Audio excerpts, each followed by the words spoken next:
All right, is President Obama and his team moving towards Reagan conservatism? The rhetoric and the speech-making has completely changed. They say there's no backdoor socialism. We're moving towards free markets across the board. If that is true, I say good. I applaud them. Jerry Bowyer, come to you. Yeah. There's political dimension to this, right?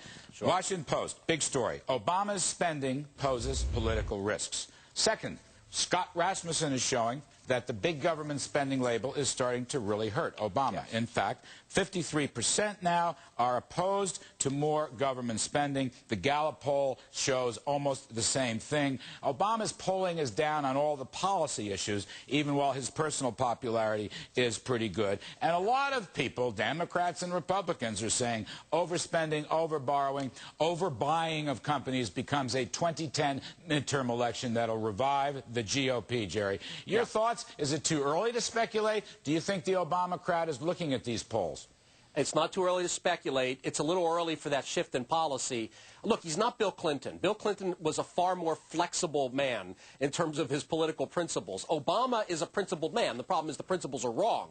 It would take a real shock to his system, I think, for him to actually shift towards the center. Maybe a big midterm loss, you know, in 2010 would do it, but I don't think we're seeing it now. And I think markets are still reacting. Larry, I don't think King Dollar killed the market today. I think Czar Geithner killed the market. Washington Post running this article, it says we're going to create one super-duper huge systemic regulator.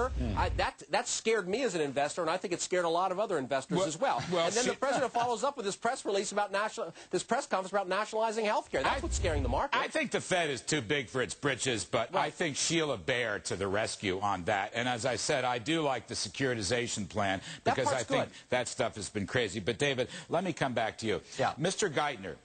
He's in Italy with the G8 now talking about a fiscal exit strategy just as soon as the economy shows clearer signs. Okay, fair enough. I think that's a good point. Geithner has said the same thing in the United States. Geithner has also said that he is serious, and we should take seriously, a much lower deficit, that 3% deficit. Deficit is 3% of GDP. Currently, it's running about 13%. That should be taken seriously. And he echoed what Larry Summers says, and Geithner said this several times, that they don't want to own all these businesses. Now, look, if it's politics that's moving them, I say fine, because that's part of the process.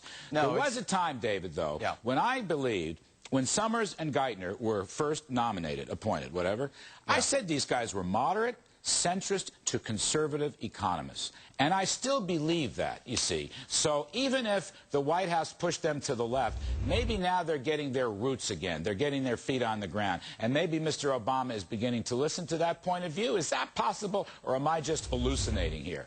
The irony of your questions and your statements and my fellow guests' statements is that on the left, there's this tremendous sense of President Obama being not far enough to the left. Right. I know that might be hard for some of you to believe, but that's really the case. No, Paul Krugman, today's New York Times. Paul Krugman is a great example. That's right. Krugman is totally appalled at the idea of a fiscal exit strategy. Right. So I think what this suggests is, rather than paint President Obama and his team as so far to the left, you have to paint a much more realistic picture. President Obama is a centrist in the mold of President Clinton. You might find that during this current crisis, he has to take actions that I think at any other time would be unthinkable, but he has to take them.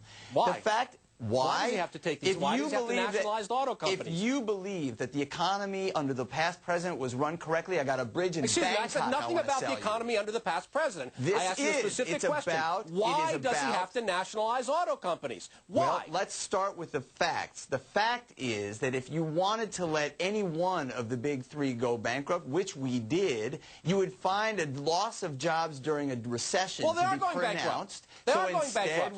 So I don't understand your point. We did an organized bankruptcy that emerged quickly in the case of Chrysler, and organized the preservation of jobs. They could do an organized bankruptcy without $40 billion or $100 billion of Dave, one of the things that most interests me, though, I don't want to rehash the whole bankruptcy, but, both Larry Summers and Tim Geithner have been very specific that they want to get out of GM. Right. That they want to get out of AIG, Fannie Mae, and Freddie Mac. Now, to be sure, there are no plans, but I'm impressed with the fact that they're saying that. Now, Jerry Bowyer is much more skeptical. Fair enough. I don't know what the right answer is. But I want to give you both a whack at this, because I'm just saying, having worked in the White House myself years ago, when you get this coordinated movement, and by the way, I think Summers and Geithner are trying to pull Obama to the right. That's just my own view. I don't really hear it from Mr. Obama.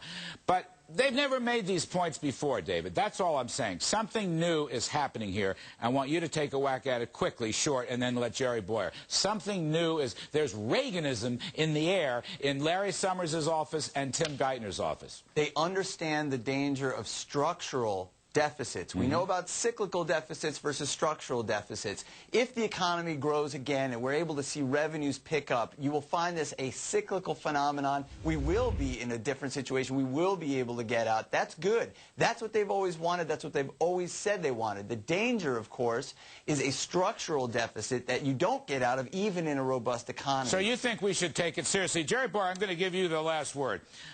Tim Geithner, I believe, was once a registered Republican. He worked in the private sector for Henry Kissinger.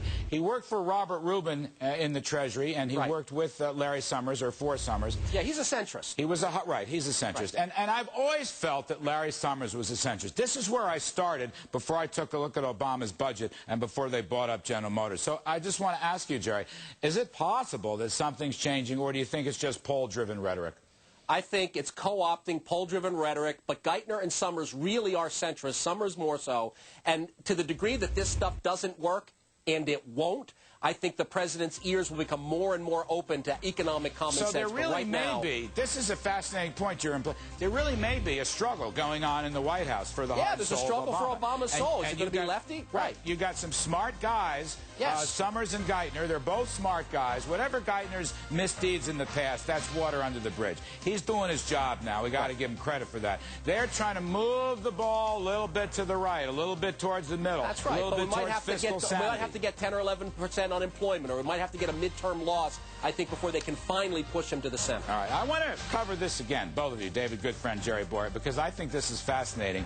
Anytime I sense a little Reaganism in the air, I get very, very excited. Dave, good friend, thank you. Jerry Bowyer, thank you. Coming up in the Kudlow Report, does King Dollar really rule Wall Street? Whoa.